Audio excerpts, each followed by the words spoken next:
We're live? We are live. Am I in? Am I in? Well, so maybe we should move because Wonder Curl is over there. No, that's all right. And But you're can you see Scarlett? Yes.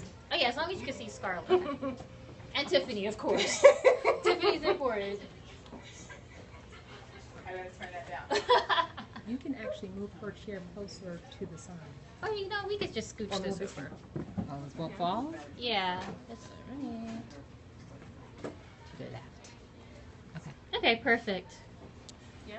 Yep. All right. Sorry. Technology. We have to like get everything together. Hi everyone. Thank you guys for coming. We have some locals from Peekskill and ladies all the way from Brooklyn and Jersey who came all the way up. This is a great area, so I'm glad that we were able to come in and show you guys. Like, I'm Scarlett. I'm the creator of Wonder Curl. It's my product line right here. And I met Donna. Where's Donna? She ran off. Well, I met Donna last year at a different natural hair event. It was when, who is it? The Talia Wajid show. And we talked for a little bit, and she was telling me about Embrace Magazine and everything like that, and we kept in touch. And I don't know if you guys went to her event she did in White Plains for the International Natural Hair Meetup Day. No? Yes. You two did. Okay, good. So this is going to be new for everyone else. Because usually at shows, what I do to demonstrate my products, because is a wash and go. And this is Tiffany. This is my hair model. And she's also a blogger. What's your blogger? What's your blog name? It's me, Lady G. Yes, that's me. I was on the there commenting yesterday. We're in your scope for natural services. And in my head, it's Milady. That's a lot of people say. That's okay. Is it? It's Milady G. It's okay. It's okay. So guys, this is going to be an interactive meetup. So I'm looking forward to getting your feedback, ask questions, raise your hand, interrupt me, say, hey, Scarlett, what are you doing? How did you do that again? And don't be afraid to speak up. Like, you can ask me the same thing 3 times, and I'm like, okay, because you need to know how to do this, basically. And also, just to get everyone started, we have like the questions on the tables. And we also want everyone to speak with each other, to get to know one another.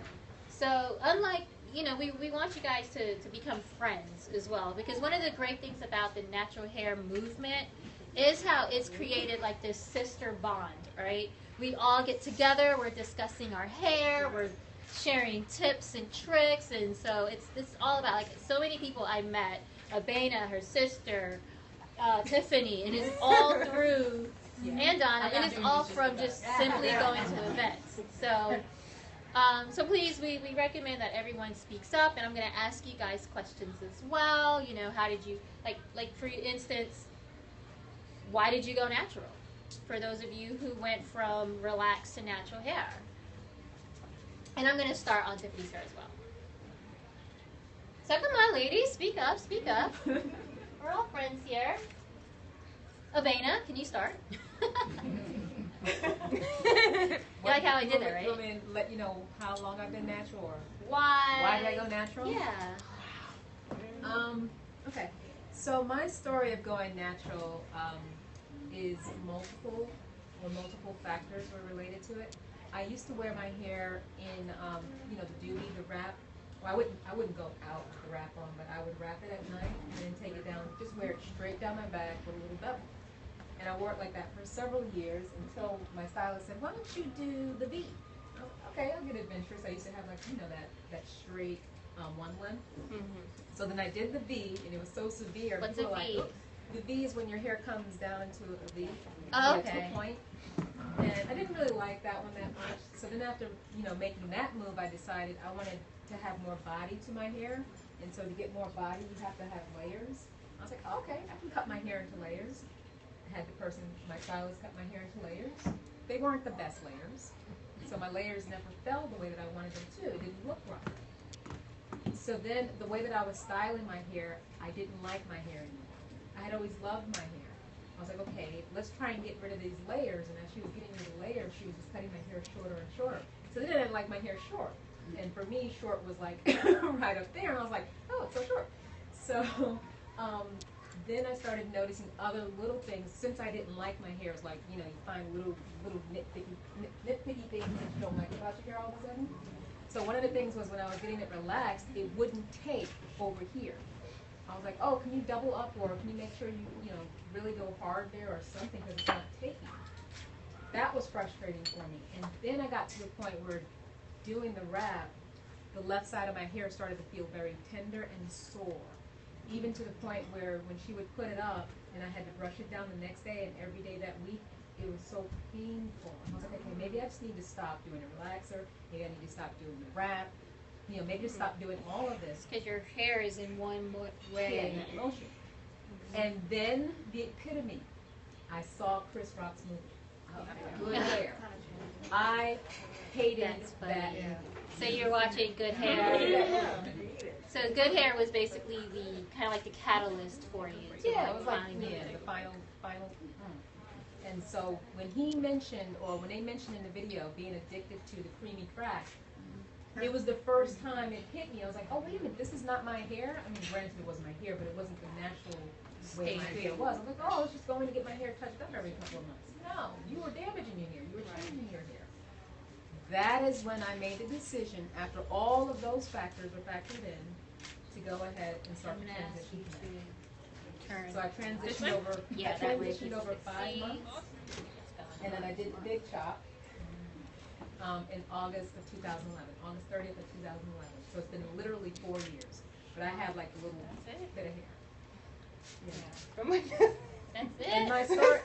I'm like, that's it? Well, You've been your hair so long for 4 years. Like, I've been natural for 8 years. Like seven. Like 7. Ain't nothing but ultra firm. Don't even. She said juice is embarrassed. That's funny. Become a vegetarian. Right. That's the next meetup. Amen. Yeah. So and so to your point, Tiffany, the reason why my hair is so long, that is what I'm going to talk to you about later. When on my YouTube channel, I show you my journey. I also share with you that my hair goal was to retain length. So in addition to getting to know my hair in its natural state, it's always been low manipulation and low maintenance and keeping the hair on my head. And that's why, you know, I have the length that I have, because my hair is in tip-top condition. Yep, it's all about retaining the length if you're growing your hair out. Thank you. All right, so I just wanted to show you guys like what I've done so far. And when you're doing a wash and go, really any natural hairstyle, and some of you probably already know this might be new to some, but it's always best to section the hair. So I always like to section it in the way that it's going to, like I want the curl to dry. And the thing to remember with curly hair, especially when you're doing a wash and go, is the way your hair dries is how it's just going to stay the rest of the week until it's time to wash it again. So if you're like me, I hate hair on my face. Hate it. So I always, whatever style I do, I clip my hair back. I always clip it back because, you know, your hair always wants to fall on your face and it just drives me crazy. So, so that's something to remember. And I use these duckbill clips. And Tiffany, she just washed and conditioned her hair this morning. She doesn't have any product in her hair right now.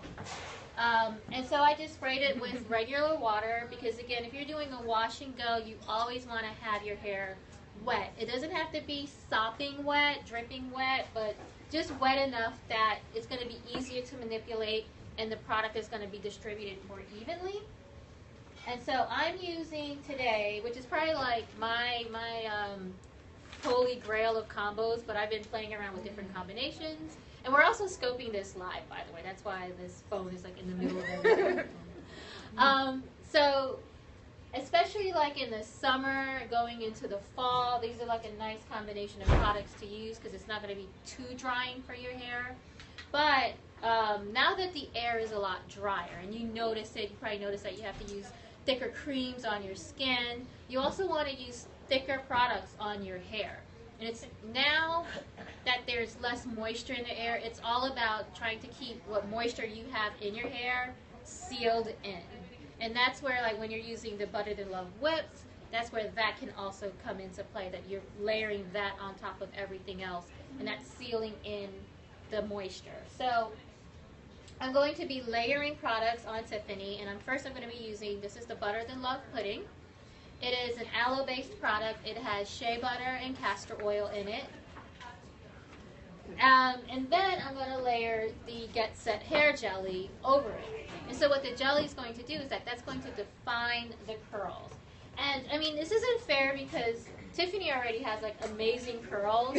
Like, she showed up. I was like, you didn't put anything in your hair? For reals? Like, your hair looked perfect.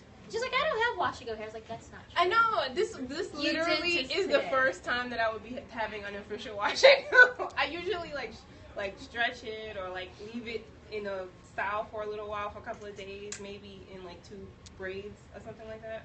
But yeah, she usually does, like, different styles and stuff. So. Yeah. And please ask questions. Yes. So your product is for all textures? Yes. Because I don't have Tiffany's here. And I just want to say my story and mine here. Please. I have locks. I'm trying to grow out my locks because and locks are beautiful. Yes. Yeah. And I had locks down to here. I'm now here. Wow. And the reason my hair is I have thin hair, so as the more you lock it, for me, this is my story. It tends to thin out, and you can get tension alopecia, and well, it's like braids. You can get the tension alopecia, and with the locks, not only the locks, you have to look at your family history. You have to look at your own siblings, your aunts, your mothers here, and we naturally have thin hair now. So I'm trying to outgrow the locks. Obviously, I have to cut it off. So my question to you is, what's the process in doing so? What's the best way to do that? To grow out the locks? Or? Yeah, cut it off and then what's the next step after that? Abeda, because I'm not a loctician, Right. but Abeda and even Nandy, who you're growing out your locks Yes. too, right? so So, you're not. Yes. That's what I'm saying. We're literally twins, like except for that, it's not. I think my hair is like medium, but my daughters both. One has extremely thick hair, and then the other one and also has low porosity. She's going through it, so she's always like, I'm gonna call auntie. But and then my middle daughter has like a medium. I don't know what the when you say 4C and stuff like that, but anyway, everyone in my house has a different hair texture. My son and I probably have the same texture, and that's about it. So we use Scarlett's product. In fact, they enjoy it so much. I bought the big jar, thank God, because like every morning they're like, yeah, I just I did my edges or whatever. So, but it works on all 3 of them, and works flawlessly on all 3 of them, which no other product that we have does the same type of hold because of the type of texture. So I can say that definitely in my house, where there's like every extreme of hair, it works. And then what I was planning to do was just to grow it out a little bit and then cut it and then comb out the ends, because my daughter's already combed out the ends of a few of hers in the back, and we watch it on YouTube, and she's better at it than I am. But yeah, I just cut mine. Then it was right here. I did her trim. I cut off like 6 Right. or 8 inches. Yeah, so Wow. yeah, you did have a lot of hair. Yeah. But you don't ever know how much hair you have I'm until looking you Wow. take a good look at like how much hair do I have, and then because I was getting tension headaches, so it wasn't doing anything to my edges or anything. But Just I all thought that weed. that I might be having a stroke, so they were that severe. Like Mondays when I wash my hair and trying to go to work for the morning meeting, I was like, ugh. So I knew it was just too heavy. Hey, come on in, come on in. Yeah. You're just washing it first and then applying your product? Yeah, well, That's what you're doing. I just want to go back to that's what you're doing with your locks now as you're growing Right now, out? yeah, I'm just applying product here, not at the root, but I did pipe cleaners, which Vanna doesn't like, so I wasn't supposed to mention it. Because she said the metal, can actually pull your hair out, whatever. So I didn't have that problem, that material, whatever.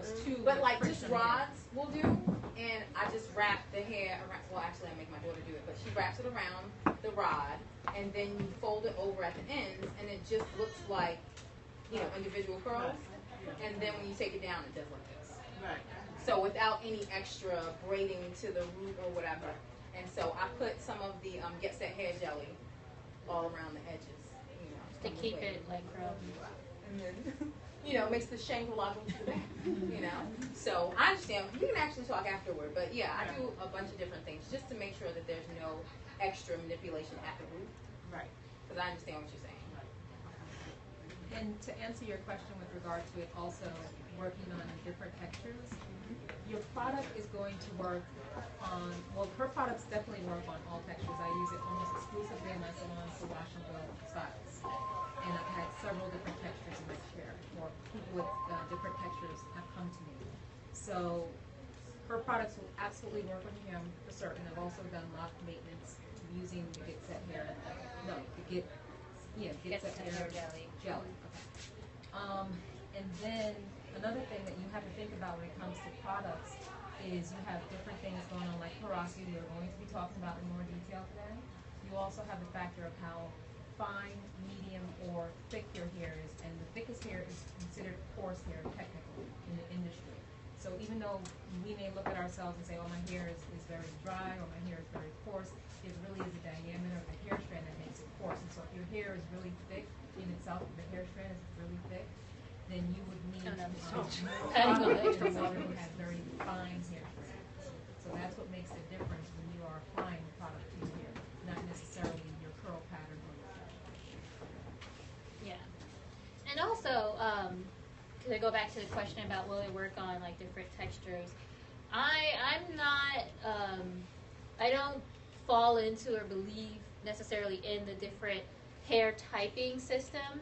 So whenever someone says to me, I have 3C hair, what product should I use? Like Abena said earlier, I said, you just told me what your curl pattern looks like. You're not telling me how dense your hair is, how thick your hair is, what's the porosity of your hair. And then I always ask, well, how do you like to wear your hair? Do you like your hair to be big and fluffy, or do you prefer it to be super defined? Or do you like a mix of the two? And that way I can make better product recommendations. Also knowing, well, what are your goals? Are you looking to grow your hair out? You know, do you prefer it to be shiny? You know, like a lot of different questions, because the products are designed, I test them out on all different textures, so I want to make sure that it's an all-inclusive brand. And you can go to my Instagram page, because I only post actual users who use the products, and you can see, like, wow, like there's so many different, from biracial, mixed race, Latina, and also black women with all different textures of hair. And also my own story, and that's me This right is her. here. This That's is her. me when I grew my hair out. I tell people, even though my curl pattern is similar to Tiffany's, that's where it ends. That's where the comparison ends. My hair is very thick. It's very coarse. It always wants to be frizzy. It's super dry. Like, and I think everyone in this room probably thinks like they have the most difficult hair ever, right? Like everyone's just like, nope, my hair is the worst. Like I fully believe that. And I just also feel like when I started making my own products, it was like the end of bad hair days. And I'm not just like trying to sell you guys a story, but if you go through my photos, I'm like, this is my 6th day on my finger foil, and I do my hair on Sunday, and I go on Periscope and I show people like periodically, this is what my hair looks like by the 4th day, 5th day. And you can see it's not about just the hair type, it's also, you know, the thickness, the density, but also just how do you like to wear your hair. So just to show you guys like a quick, what I've been doing back up here is, so first I took a little bit of the pudding on each section of the hair. So first I layered some of the pudding, and you can see she already has like a nice definition. And this is something like in the winter time, if you're looking for like a one and done product, that's why I say like the Butter the Love pudding is kind of like one of the best sellers, is because it gives you like this nice definition, and it's not too moist, like the air isn't, there's not too much moisture in the air. When it's dry, you can get away with not having to use a styler. In the summertime, you kind of want to use a styler, and by styler I mean like your gels, your mousse, those kinds of products that don't have any oils or butters, but a styler is made to just define the hair and leave it like that. So then I'm just going to apply a little bit, because this stuff is like ridiculously thick. It's very thick. And also, like, I've known Tiffany online. We've run into each other at events, but I've never done her hair before. No. Never done her hair. I like to work with hair models that, like, I've never worked with them before, because then that way the experience is a little bit more authentic that way. So you can see, and I'm also using, everyone has different methods of doing a wash and go. I like what they call the rake and shake. Have you guys heard of the rake and shake? Okay. So I'm going to have you turn around. This is this section of hair. Can everybody see? Okay. So I'm just spraying water into her hair. And I'm just going to detangle it a little bit.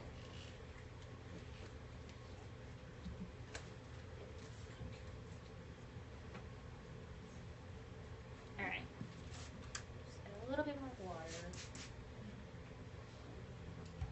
So first is, so this is also the layering method. People like to mix the products together. For wash and goes, I prefer to layer it. That way also, as you notice, like in your hair, you tend to have different textures in one head, right?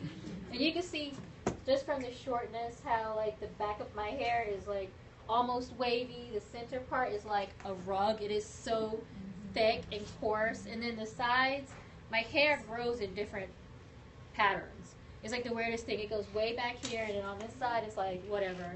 It's doing its own thing. So you'll notice how, like, once you go natural, like, you're paying attention.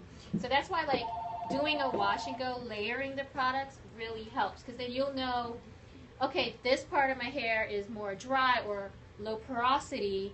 I need to apply more of this product to that part of your hair. So I apply some of the pudding first. And then I'm only using a little, just a dab. Because, and actually, Tiffany doesn't need a lot of product in her hair. She's making this job, like, way too easy. I need someone with, like, more difficult hair. But you can see, like, as I apply it, you're like, I know, right? Well, later on, definitely, if we have time, I can do some more. So the idea is to, you want to smooth the hair down, because remember, like the hair, the cuticle of the hair goes down, so you always want to smooth the hair down. And now I'm using my fingers to rake the products throughout, and at the same time, it's creating those clumps. So the gel helps the curls to clump. And what that means is, that's how you get a curl. Curls is when the strands all find each other and form together, that's a clump. When they separate and they're kind of like not speaking to each other, that's how you get frizz. So the idea is that you want something that really clumps, and then when you're using your fingers, like someone, and then the shaking, I don't always shake, but the shaking just helps it to like form. So that's the rake and shake.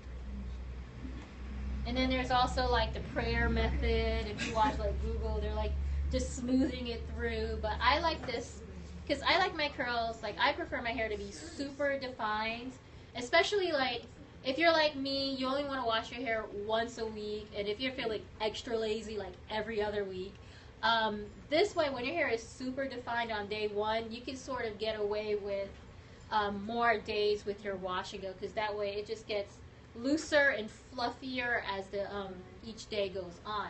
And also, like, and another thing is, a lot of people complain about shrinkage. They're like, well, I don't like it because my curls shrink, you know, I think, and I'm like, no, don't be afraid of shrinkage. That's your curls forming. So you don't be afraid of the shrinkage, because if you didn't have any shrinkage, your hair would be straight, right? So what about the gym? You're going to the gym and all that sweating. You said 7 million. Yeah, and I used to. So what I would do, because you know, like at night is kind of similar to what you would do during the day. All right, just tie your hair up at the gym, wrap it up, put your hair. Like I would just put my hair up. Like when I had hair, I would just put it up in a giant bun on top of my head, and I sweat like crazy. I mean, like I'm little, but you'd be like, how does this little woman sweat so much? So what I would do is just leave it in that bun. If you have your hair tied up like that, just leave it like that until your hair dries. And that way it's not going to disturb your curl either. That's one thing that I used to do. And now that my hair is shorter, at night, and even if I go to the gym, I just clip my hair. And I don't care. I was like, who cares? I will go to the gym with like pins and clips. I've been on the subway. I'm like, my hair's coming down when I get to the event. Oh yeah. Can I wanted to add. Yeah, What I wanted to add was that everybody thinks my hair is not always. I'm shocked at the condition of what it was this morning when I pulled, because literally when I walked in here, I took my thing off that I had to dry my hair when my hair is still wet. Me not using heat that much, this whole summer I have not used heat hardly at all. So that has made a tremendous difference. Also, the quality of the products that I've been using, number 2. Number 3 is when I dry my hair. Yes. Yes. Yes. Okay. Number 3 is also when I do dry my hair, I do not use a towel. Okay. I use a t-shirt or something with that material. This morning I have it makes a huge difference. Yeah, like take an old t-shirt even. Yeah. You know what I mean? And then when I walked in, I had when I parked, not when I walked in, but when I parked, I have a t-shirt material, and you just wrap that up. You wrap your head in it, and it keeps your hair from being so frizzy. So that's how it was able to be this defined. Yes. Okay, so your products, do you have products that make your hair grow, help for regrowth, or do you have thin areas in your head, like bald spots or anything like that? They're not made specifically for certain type of hair issues, but they do have nourishing ingredients in it. So the products will have castor oil, my deep conditioner that has hair vitamins in it.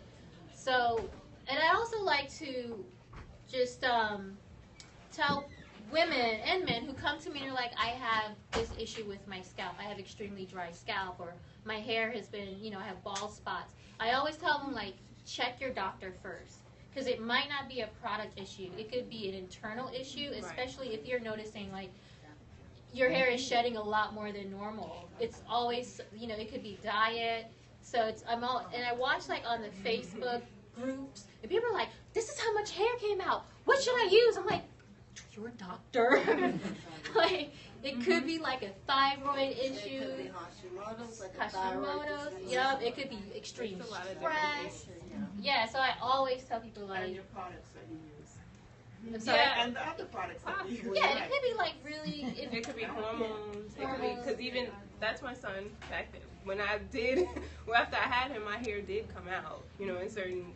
Of course, that's the hormones. So it's like there's a lot of different things that are involved. So, Scarlett, also, I mean, if you are washing, like, this is 8-day hair. I haven't touched my hair in 8 days. And she's the gel. She's the gel. And I use a gel. What does 100 hairs a day times 8 look like? Exactly. Yeah. And I'm a vegetarian. I eat mostly like greens, vegetables, and I was like, my hair has gotten thicker. I shed a lot less, and I was like, this is the opposite of what I want. But that's something else that I've noticed as well. Like, when you start eating a very healthy diet, you're putting away you're staying away.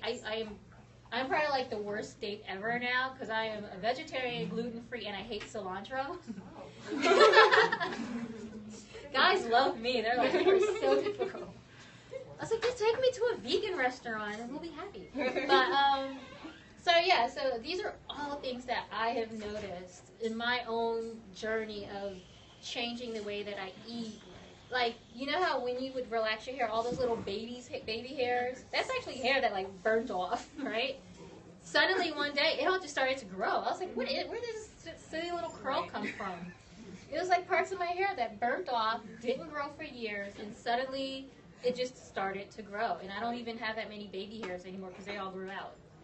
So that's And I must say that a lot of people, they see Scarlett now. You have to go, like, you see her older pictures, and that her hair was crazy long. Like, I was, like, shocked when she told me. She said, I cut my hair off. And I was like, everyone was shocked. And then when I went and saw the pictures, her hair was it as long as Amina's or longer? It was down to here. Down to there. And she cut it off. Waistline. It was crazy. So But she has the features for like short hair. Oh. Yeah, I know. It really works. It really works. I don't know if it I works. say everyone has the features for short hair. It's just finding the right cut that works for you. Getting a good stylist that knows how to frame your face. Because I've had bad hair cuts. You just won't ever see a photo. All right, so let's get you to turn again. So you can see also, and I tell folks that the way your hair looks wet with the products is how it's going to dry. So even though I started in the back, it has it. You can see like it still looks as wet as when I first applied the product in it. So, is this still going on? Is it scoping? Yeah. Okay. Good. Yeah, I think it'll scope for over an hour. I know, until like my wow. battery dies, right? Wow. So this is just for those who just walked in. I'm just using water on Tiffany's hair, a wide tooth comb. I prefer to use a wide tooth comb for detangling versus using fingers, because when you use your fingers, you're not going to get those like small little knots out of your hair. And I know like everyone has their own different methods, and I'm not knocking anyone's method. I just found like that was something that worked for me. Especially like as my hair grew longer, I was like, I'm going to be here for hours trying to detangle my hair with my fingers versus just in the shower with tons of conditioner and my faithful comb, now Demon brush. So do we have any other questions? I know y'all got questions. Am I that good? Am I that thorough? So what are you using? Okay. The pudding or The pudding. Okay. So I'm starting with the pudding. I'm using a little bit more pudding than I am the jelly, and that's only because, you know, it's fall. I'm very sad that it's fall. I'm a summer girl. I love the summer. Right? I'm like, it's getting cold. Can we turn this back? Huh? Can we turn the clock back, please? I know, right? Can we go back to last week when it was 90 degrees? I like the fall. Hi. So over the global one. Hi. What are you doing? Good. How are You you? know what I need you to do? Yes? No. Walk to that child. I know, I remember.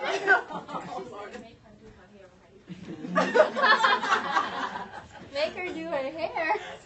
Only mothers can do. I don't know what I'm doing. See, that's why I leave my mother at home. She insisted on coming. It's a short drive. Excellent. Yay! She's raving about it. She won't stop talking about Scarlett after the last show. I'm like, if you don't leave me alone, we'll get it back. Well, I love it up here. We're in Peekskill, New York.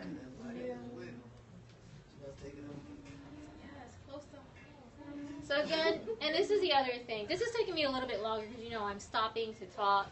But for Tiffany's hair, this could probably take like 30 to 40 minutes to do completely. And just so you know, like if you invest the time in the beginning of the week, like Sharon over here, you can get 6 days, 8 days of your wash and go. It's all about getting the technique right in the beginning. Because, you know, if you mess up, you got to rewash your hair and start all over again. If you're using products that don't mix well or work well, you got to wash it out and start all over again. Yes? Hi, everybody. I'm Sean. Hi, Sean. I'm new to this whole process of growing out. Could you explain, I guess it's a hair type, a 3 or 4? I'm You're late. So I touched upon it a little bit by saying that, well, for one, my products will work on all different hair types and textures. But just to give you, like, since you asked, like, what is it? So we'll go into, like, a brief history of hair typing. And it's something that Andre Walker, I think his name is, he is or was Oprah's stylist. And he can... Huh? She fired him? She fired him? I'm asking. Oh, I don't Said know. he was. I have no idea. But he That's his claim to fame. Yeah, that's his claim to fame. He styled Oprah's hair. And so he came up with this system of typing our curls and our curl pattern. So there's like the 1A, which is like the straightest, all the way to the 4C, which is the tightest curl. And so, like, we could say that maybe you're like, what, a 3B, 3C. Yeah. Like, I would say I'm a 3B, 3C. And that's really like just, like, her curls are probably like the size of, like, her, if it was coiled, it'd be like the size of a pencil eraser. If your curls are like the size of, you know, like the pen, those retractable pens, that's more like a 4B, 4C. That's just a way for you to envision. And that's just, but that only talks about how your hair curls. That's it. Like, I've done hair demonstrations on women with curls tighter than hers, but because their hair was soft. And I know, like, once you touch your hair and I'm like, oh, her hair is soft, that's like that porous hair. It loves to just soak up product. Porous hair loves product. Whereas low porosity or no porous hair, which is, Avena's going to discuss that at length, it almost like it repels product. You put the product in and it just like beads up. The water's like, no! So, and we're going to talk about like how you can work with that and how you can still use your favorite products. But that's just a hair technique, yes. So I have a question about trimming. A lot of people say different things. And she's the stylist, so definitely she's your... So you should trim your hair like every 3 to 4 weeks to make it healthy. Then I hear some people 3 to 4 weeks would be excessive. Yeah, I hear some people say you can just dust it. You don't need to trim your hair because once it's healthy, what are you cutting off? So what should you do to your hair? Okay, so let me answer that, and I'll actually stand up. When it comes to trimming, it's so very important. I have 4 years of healthy hair growth, and I trim my hair every 4 months. And I trim about a 1/4 inch every 4 months. My hair grows healthy and strong. If you go for a longer period of time without trimming your hair, but you're keeping your hair in good condition, the only consequences you will, experience for a time would be your ends would not be as defined. But if you go for a really long period, like if you go more than 6 months, maybe 8 months or 10 months, you're going to start to have some split ends because those ends of your hair are so worn out that they will begin to split. And if you have a split end, it will travel all the way to the root, and now that one strand that you were trying to hold on to is gone, but then it will wrap around other hairs and cause tangles. So then you have those single strand knots and all this tangling going on, and you experience more breakage. So you do yourself a favor just by regular conditioning of your hair, just to get rid of those raggedy ends. They may not look so bad. By the time, actually, I'm due for my trim now. This is the month I'm going to trim it, and my ends are not raggedy. They don't look raggedy. That's not the indicator you want. You want to know you're keeping it on a strategic time frame so that you avoid having those split ends that are going to cause those single strand knots. And then as you continue to do it on a systematic measure or method, you will see good, healthy hair growth and retention of length.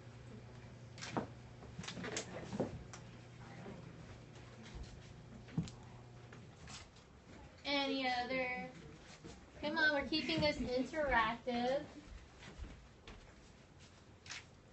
Because I'm just going to keep doing the same thing till I'm done with her hair. Yes, pretty much. Have you come across any differences in porosity? Have you noticed? In Tiffany's hair? No. Hers looks like it's average, medium, normal porosity.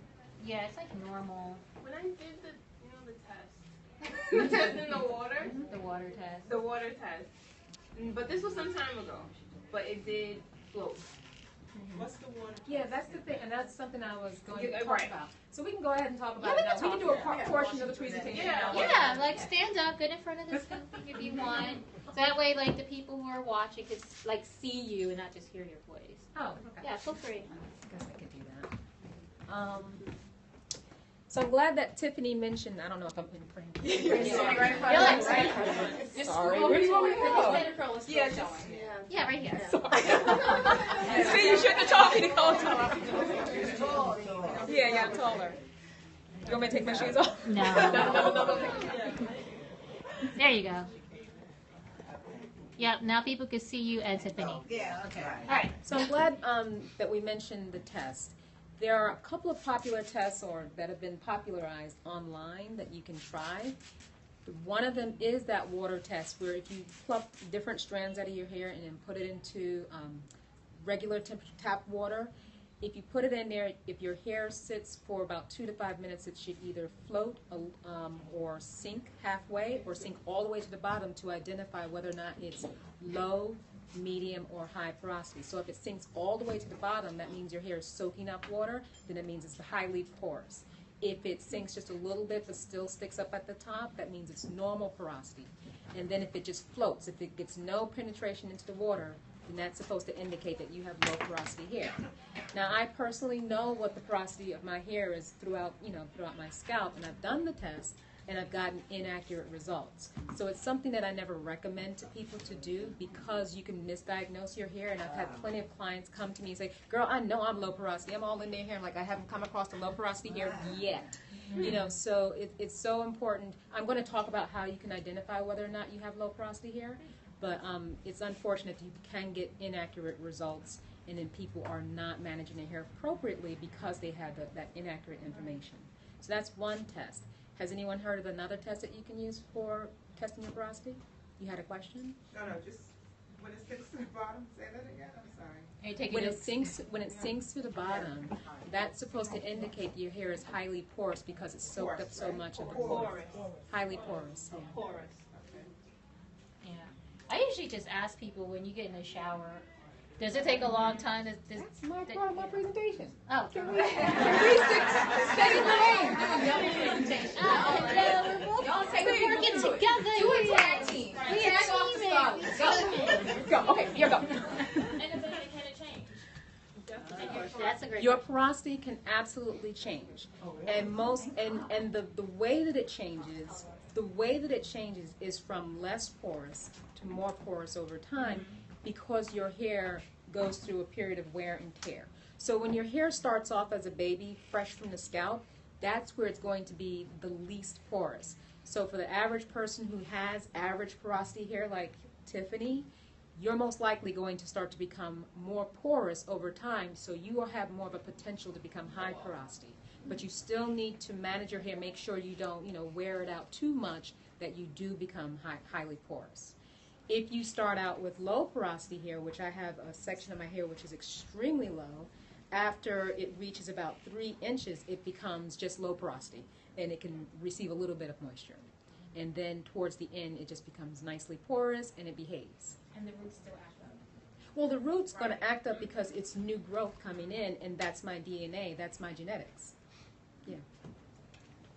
So what are the effects of highly porous? We are getting into my presentation. Do you need to tag team it, or Yeah, we're good? Yeah, this way I can focus here and you can talk. Doing cliffhangers and stuff. Yeah.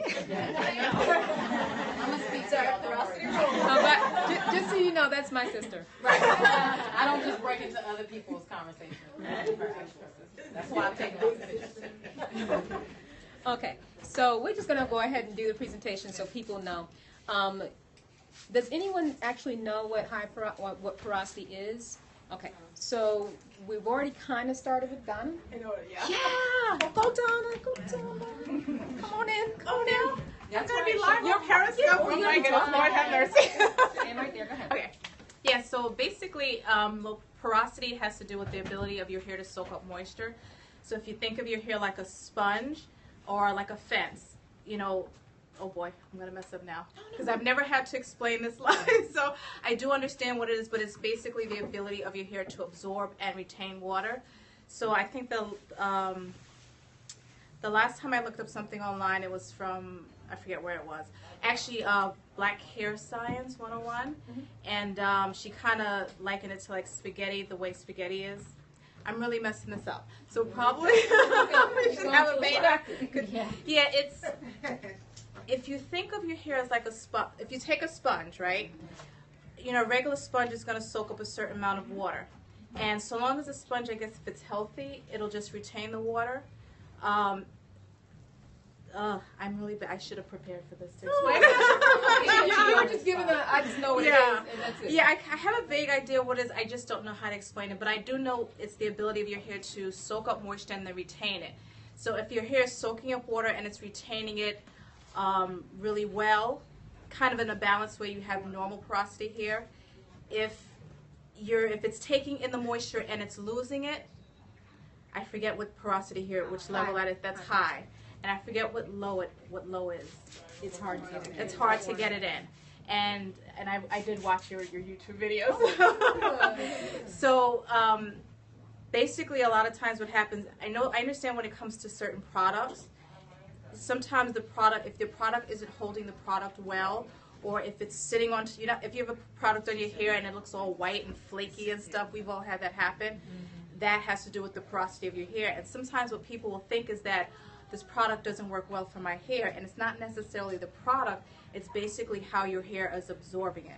And I'm going to let you go the rest of the way because since you know how to explain it well, but I do understand it, I just don't know how to explain it well, so I'm going to, this is all a team here. But this is why I like to bring in the experts, because some of us do have vague ideas of what things are, but if you really want to understand it thoroughly, we're going to get the experts. So I'm going to let Dana take it over. I actually found this section right here. Yeah, I have different sections. It's a little section. Yeah, it's usually like the crown, the center part of your hair. It's like, usually that tends to be the most coarse part of the hair. I know it is for me. And this part just doesn't seem to want to absorb the product as much. Right. So I usually add a little bit more. I have to like squish it in a little bit. And the jelly will also, like, if you just apply a little bit more jelly, that's going to keep that definition. And that's exactly what I'll come over here. And that's exactly what I do in the salon when it gets to the area where it's the low porosity. To get that definition, I will add the Get Set Hair Jelly because it will give me a stronger hold. It will pick up that definition.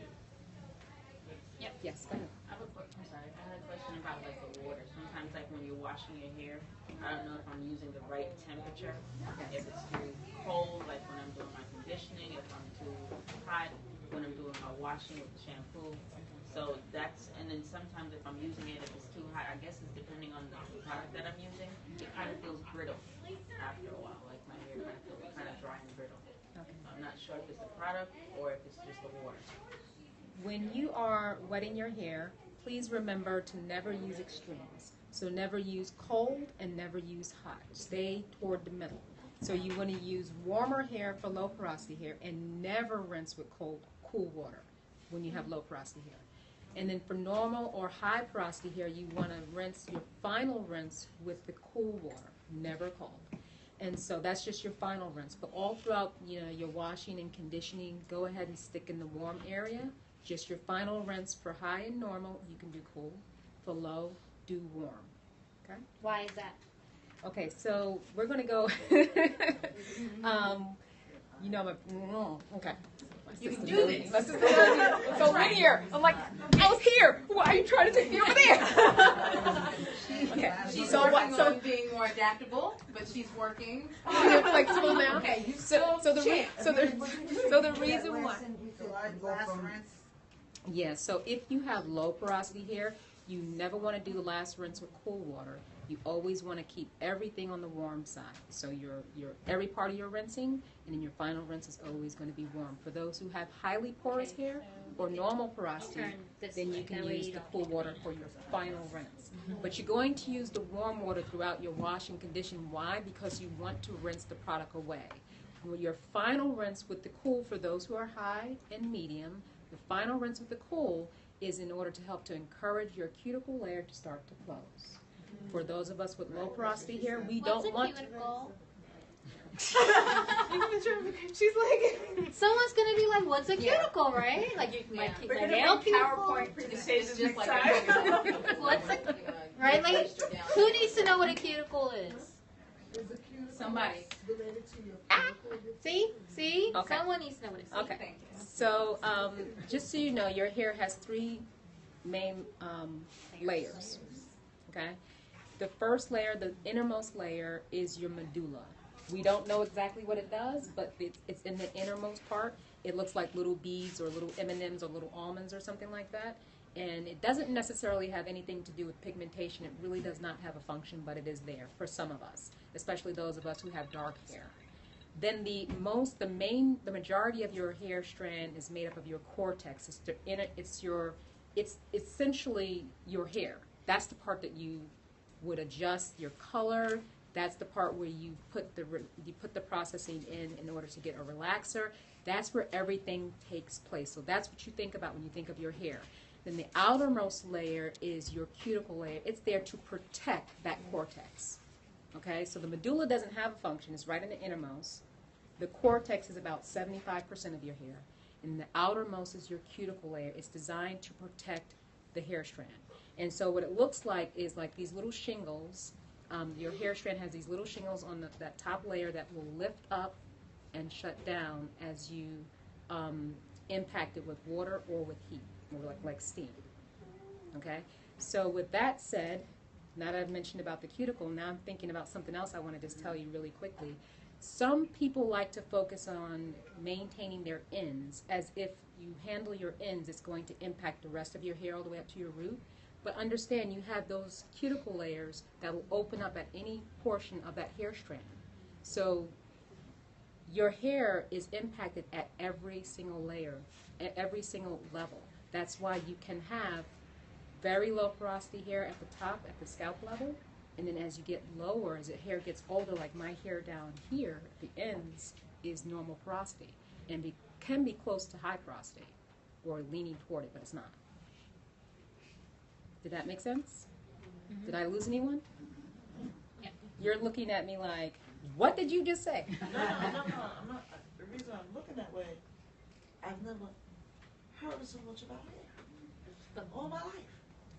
And I've been taking care of my hair and doing my hair. I thought I was doing everything right. Have you been natural in your life? No. I'm not natural. She made me go natural. But it's good that you are. This is I big chopped hair. She made me, my hair was down here. She chopped everything. Her hair was severely damaged and needed it. Okay. So I big chopped her. Okay. That's not what she said. Yeah. She said like she was a hospital. Well, she kind of was. I didn't give her a choice. I've done that to my mom too. I was like, "You need 3 inches gone, lady." And it's like those like. But her hair is so much healthier now. It's good. So much. Yeah, this is just because she did my hair. I'm doing, yeah. She did it last night. She braided and she did it right. So now she has to take it out and do a style. So she gotta be listening to you guys. Yeah. Find out. When I take this Find hat out. off, it better be. Can I ask you something? Going back to you talked about this part and the end. Yes. So the stages, it's different. So the treatment would be the same because if this part has I forgot what you said, the term that you used. Highly porous? Right. And would the treatment be the same at the top and the bottom? So I'm glad that you mentioned the word treatment, because that's something that flies around on YouTube where people are doing their own treatments, and it's fine, but when you start to experience a lot of negative consequences from doing treatments on yourself, then it's time to go to the experts. It's time to go to a professional, because you have so many differences going on in your head, and if you're not paying attention to it, there are some people who can do it yourself really well, but not everyone. So I always recommend to people, if you are in need of a protein treatment, please go see an expert. Please go see a professional. Let them at least get you on track and then tell you this is what you can do at home rather than doing it yourself and then crash and burn. Because once you damage your hair, no matter what they tell you out there in commercial land, you cannot repair hair. Hair is dead. It's already right. It's already dead. It's a fiber. It's something that you maintain, like your car. But the way, when you drive your car out of that dealership the first day, from then on, you're going to be adding wear and tear to that car. It will never be the same. Even if you get it repaired, it will never be that same car it was when you first drove it off the showroom. Your hair is a material. Once you get a tear, there's no way you can put that little cuticle layer back, that little shingle back. You can't. It's gone. It's chipped. It's split. It's broken. It's gone. So what you do with products every week when you're conditioning your hair, you're putting something that's going to be a coating and it's going to fill in spaces to give the appearance of healthy hair. But it will never be restored. It can only be maintained. And the better you treat your hair, the better you keep it in good condition. There's less of that having to use the product to make it feel like it's in good condition, and more of your hair actually being in good condition because you maintained it well. Yeah. And I had a question about pores. Correlation between the facial pores and your skin is the same with the hair. Let's say you see your skin become, your face become porous. Is there a relationship with the hair or not? The relationship with regards to porosity is slightly different because your skin and your hair are a part of your body, so your hair is an extension of the skin. The pores that you have on your skin are going to be different. Like your palms don't even have pores. Okay, so there's some parts of your body that don't have, the same level of porosity. Yeah, but you're right. Yeah. I never thought about it, but you're right. They don't. So when it comes to your hair, you have the cuticle layer that opens up. It behaves like a pore, similar to your skin. You're talking about the scalp? Oh, the scalp has pores, and they're going to be larger than like your arm or your face. Right. Yeah. I'm saying there's indication, but it's just different. Yeah, it's different, but yes, they are pores. And scalp is skin. It's called the follicle. I tell people, wash your scalp. Scalp is skin.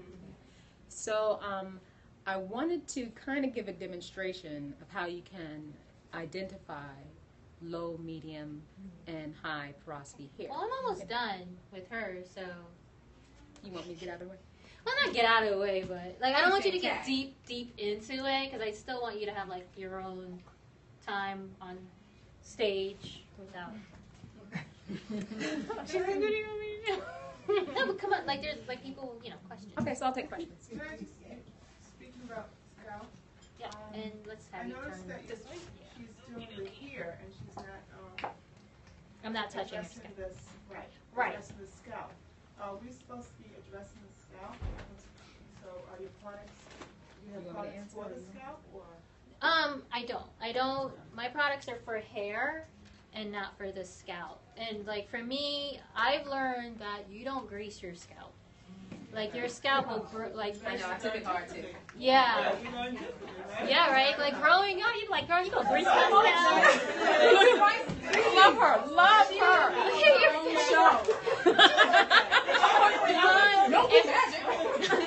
If that wasn't on your head would explode right now. Oh wow. So I just said something controversial. Do not grease your scalp. Please, reiterating, do not grease your scalp. But why not? Because your body has that function to do it on its own. It's called sebum. Your scalp generates its own sebum. So for those people who are concerned, about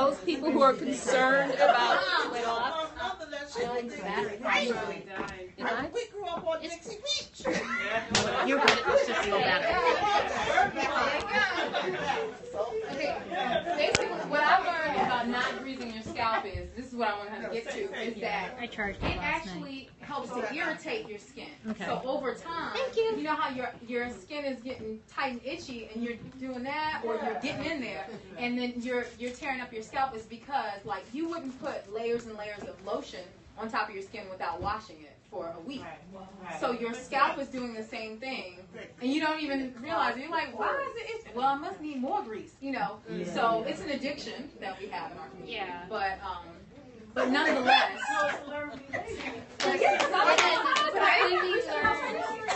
We were kind of taught to like repel water.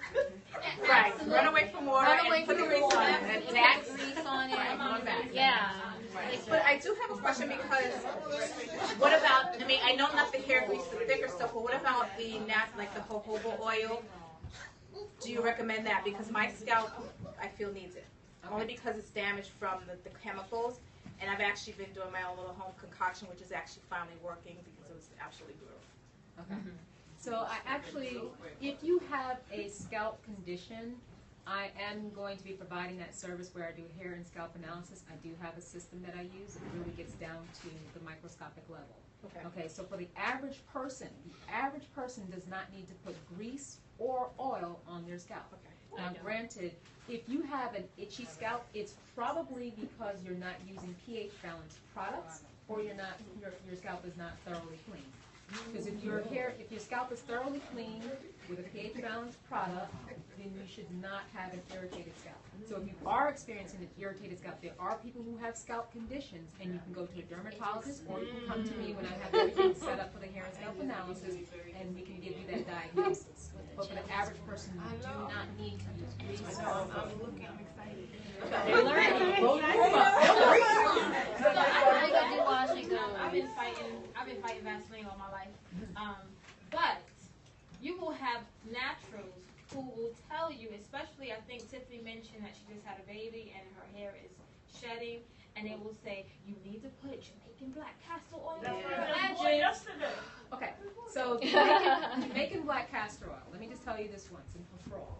It literally does work. That is For those who have thinning hair, I have seen it. It does work. You don't need to use it excessively, but make sure you're using it after a wash. Make sure you're washing your scalp. So I do have a client who has a couple areas where her hair had been balding for years. She'd almost given up. I said, girl, don't you give up. Don't you give up on your hair. It can grow in. And her husband is constantly saying, I see it growing, I see it growing. I'm like, when she comes to me, I'm like, I see some growth here. I don't see anything. She can't see it. What does she use? It's that raw castor. We just started using it. I said, what would it hurt to give it a try? What would it hurt to give it a try? She gave it a try. She's been consistent with it, and we're starting to see some results. So that's the one thing that I've heard that I can actually say, it's true! And I'm telling you, as a spot treatment, in one spot where my hair came out, I don't know how it came out, but I used it in that one spot after I washed, and only once a week when I wash, and it's not bald. That's what I wanted to clarify. You said you should only use it after a wash, shouldn't use it in between. Right. Because then you're just clogging up the follicles. Really It's very thick. It's very thick. And that's why you don't. That's why you don't want to grease your scalp, and that's why you don't want to just put oil on your scalp, because you don't want to clog your follicles. Allow the sebum that's supposed to be generated to come out, because you don't want your hair strands getting caught in a follicle because you've loaded it up with some either anything. The only thing that needs to go on your scalp is shampoo to cleanse. But tell them what kind of shampoo. People will buy. I know I personally, because I have so much hair and my kids have so much hair, I was like, what's on sale? So I know I'm not alone. So you like, well, it can't be stinking, so I gotta wash it. But I mean, what's on sale? So what you do is you have to look for certain things, and this was another thing that I learned passively while I was like, wow, she got me taking pictures. But I was like, okay, that makes sense. So certain shampoos, like you can tell through the commercial, really, like certain shampoos are not for us. They were never for us. And just because they put a new label on there, it's still not for you. But and then you wash your hair and you're like, why is my hair even drier? And then that starts the addiction again. You're like, because I need this blue magic. So really, if you use the right one, like we got something, I got out of a goodie bag. Anyway, it was vegan, and it was like it had all these different things, and I was like, oh, so fancy. I don't know. I know I used it on everybody's. I used it on everybody's hair, and as I said, my children represent the entire rainbow. And so it absorbed. Like once it was done, the hair wasn't flaky and it wasn't brittle like anybody's hair. And also it was red, because I see your face. You're like, I don't trust it. That grease. But you have to make sure that whatever you're washing it with and conditioning it with, it's like getting in there. Anything in particular you should definitely avoid? Yes. She can tell you that. Yes, and I was just giving my feet a run. Too bad. I'm going to just turn like this if that's okay. I actually produced a video on my YouTube channel, which is Embrace Natural Beauty. I'll give you a moment to write that down. Right, text yourself. Text your loved ones. So Embrace Natural Beauty is my YouTube channel. I actually have a video I did just over a month ago, maybe 2 months now, where I talk about the shampoos and the conditioners that I've used over the course of the last 4 years on either myself or my clients. And I share with you why I chose those particular shampoos and conditioners, and then the criteria that I use for selecting them. And so essentially what I do is I look at because there's so many different scientific terminology, listed ingredients, it's hard for anyone to know every single thing. When you go to the store, you don't have time to now look everything up. In fact, the research takes a lot of time. So what I started doing was just focusing on the ingredients, the items that are going to be in highest concentration are listed in the first 5. So as long as I can identify those things in the first 5 that I don't want, then it makes it easier to say, okay, I can stick with this one because it doesn't have anything in the first 5 that I want to avoid, and that's what I did. So I mentioned to you the harshest sulfates that are out there. They are laurel, sodium lauryl sulfate. Yeah, sodium lauryl sulfate, and then the cousin. So they sound very similar. I don't have the names on the top of my tongue right now, but there are 4 particular harsh sulfates, and I list them in my video. That if you see them in the first 5 listed in the ingredients list, just avoid it. Just might as well be using dish soap. Because they're so harsh, they will cause your hair to become dry. Okay. So they're listed in your video, one of your videos, your YouTube videos? Yes, and it's actually got so many out there. Well, you know what? I don't have 50 videos. It's called Losing Conditions. Okay. Yeah, and if I can interject a thought about a lot of the natural hair videos. First of all, I do have an addiction to some of them because they create fabulous styles. But because I have a background in healthcare, what I do understand is that professionals have a different level of knowledge. See, you can work on your hair, and what works for your hair may not work for someone else's hair.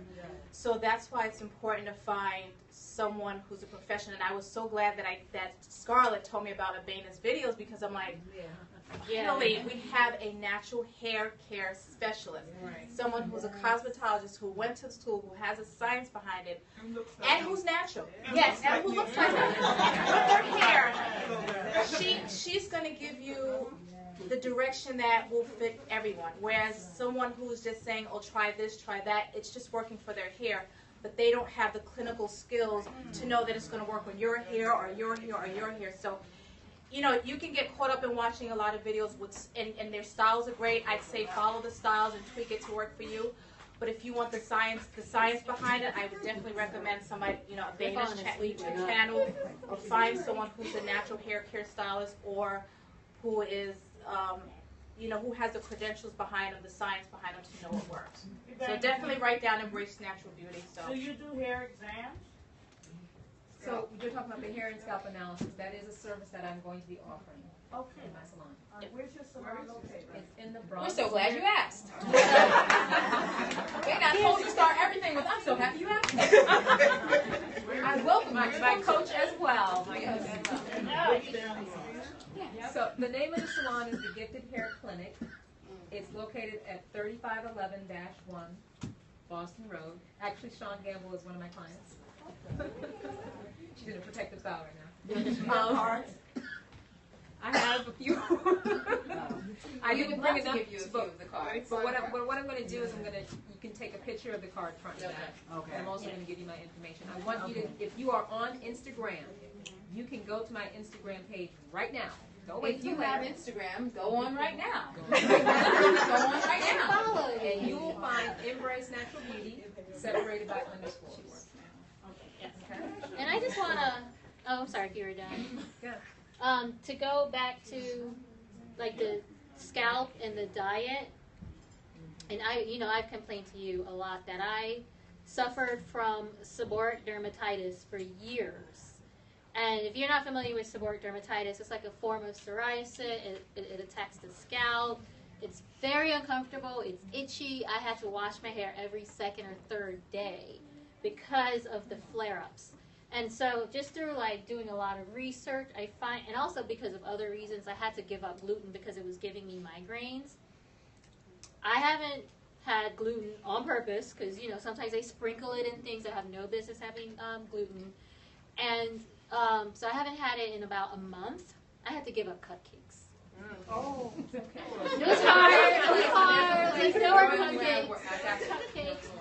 However, that is why I can do 6 days now and not look like I have like bugs in my hair. Because otherwise, like by this third day, my scalp would be screaming. And I learned that it was the diet. And once I took this this ingredient that is so prolific out of my diet, I have noticed the last couple of weeks my scalp has not been itchy as much. I haven't gotten flaking. So if you have a dermatitis, psoriasis, any type of eczema, all of those things, the diet also makes that flare up. So if you're finding like you have scalp issues, the dermatologist is like, use these steroids, use this, use that. Also check into your diet because you might be eating something that is causing this to flare up. Okay. Back to the grease.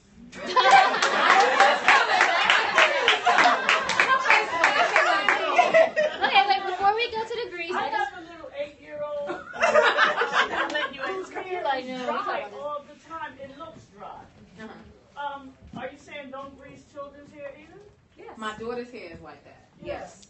And it probably is something in her diet. Like, I mean, you're probably not going to take a little kid to the allergist and get all the pimples or whatever, but really try to make sure that she has no artificial things in her diet. Like, if you do juices, do juice. We don't. Okay. Okay? Don't do Kool-Aid. You know what I'm saying? Like, no dye, no preservatives. Yeah, just try to cook fresh, and then you'll see the difference. And children don't generally like to drink water, but maybe you could do.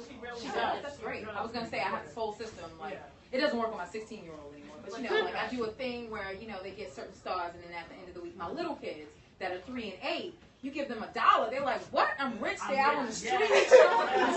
Like, take that, fool. But you take them somewhere like a discount store, and they are excited because now they got some stickers or a coloring book or whatever, and they're getting their behavior together, and you're not going like overboard. You're not like buying them electronics.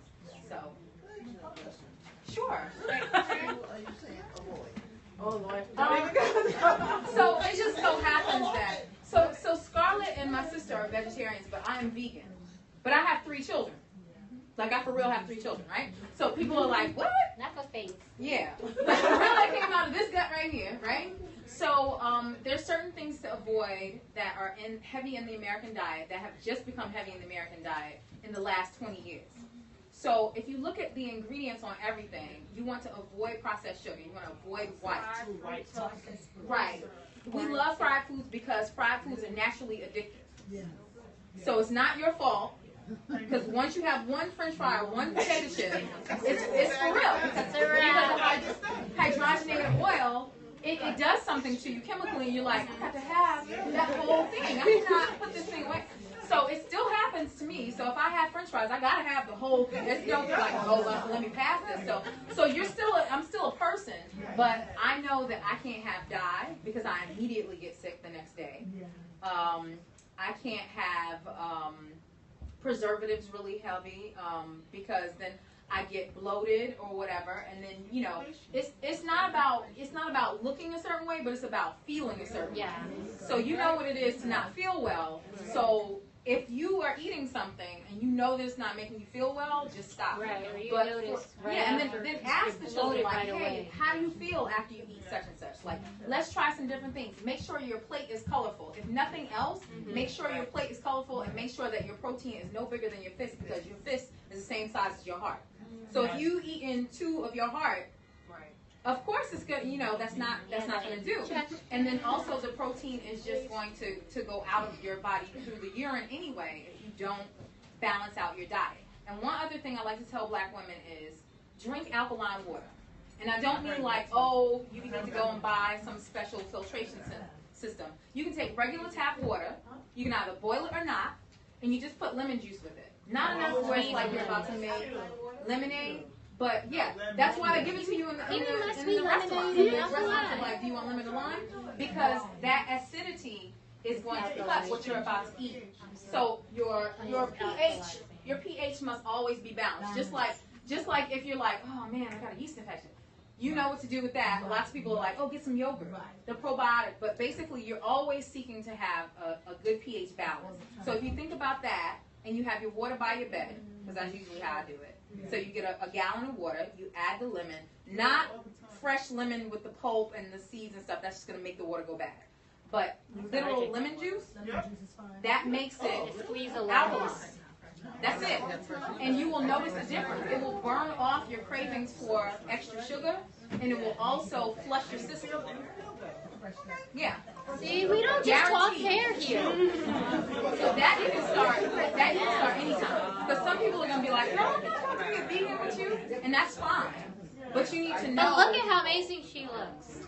Yeah, because I don't work out. I run behind. I mean, look at the legs. I know. Can I have these legs? Okay, but that's one of those things that anybody can do. Anybody can do, and you can share that with anybody. You should do one about nutrition and a nutritionist. Sounds like yes, there definitely are. Yeah, it's definitely vinegar and honey. Because I heard that if you drink vinegar, you mix vinegar, honey, and water, that's just as good as lemon juice. It probably is, but the thing is, that I know that some people have been doing those tablespoons of apple cider vinegar. But the thing is, if you already have esophageal problems or anything like that, it's going to make that flare up. The lemon water is much more soothing, and you drink it a little at a time. You don't have to, the whole thing is that a lot of people want to do things quickly, and I'm not saying you're going to do anything quickly and stick to it. It takes a long time to change your full-on behavior. Yeah. And then you'll notice that you don't want, you don't want to eat a whole biscuit, just because. And the thing is, you only crave it because everything that you're eating right now, if you're eating a lot of white flour, white rice, white sugar, it makes you want more of it. Right. It's just like anything else that's good. You're like, well, I'll have that again. Yes, I will. So, and I just want to add to it. I mean, No. We should have put you in the scope because the people can't see you talking. You were saying, they didn't see me. But my handle is a brown one. Coming back here, back to the wash and go. Why we came today. No, but you know what? If you watch me on Scope, it always turns into a discussion about health. So this almost is on par for something that I would attend because, the health of your hair is also very determinant of the health of your body. If your body isn't healthy, you can't expect to grow healthy hair. But Tiffany has great hair. Tiffany. So I just wanted to show you guys, this is the finished product. I put everything throughout her hair. I just squeezed it to get excess water out. And because, like I said, the way your hair looks when it's wet is how it's going to look when it's dry. So I have it pinned back. That way her hair, when it dries, it's not going to fall in her face. But it'll have that nice cascade like Abena's hair has. You do. It's like a swoop. So we're gonna do some. So we're done with this portion. That way. Wait, look natural while I take a photo. Oh. Let me get back on my job. Oh, it's supposed to be. Yes, you. Oh. And we have to get Wonder Curl in the background. Okay. Sis, are you checking the lighting towards the results? So that we can have Abena now, because she has her presentation ready. Yeah. That's over. Yeah, it was right. Yeah, wait, let's probably do it again. One more. But we can turn off the Periscope. You're getting hearts. Why should I? Right, so just keep on being really ridiculous. Real natural, right? You're like, what? She's like, I'm getting life over here. What is she doing? I want to get it. That's my point. Okay, wait. Hey, you know what, for Donna? Now, Donna, can we get one of those photos so we can put it up on Instagram? Yeah, that's IG. Get it to my sister. I already put some on Instagram. You No, this Okay. two of them right here. You did it? Oh, okay. I did it great. Thank you. Okay. What's my phone? No. These are gonna be like, Yeah, this she's is gonna good. go. Oh, okay. Yes. And I have a charger with me as well. If that was to run out. Put all three of mine. Ah. I can't get this thing to turn off.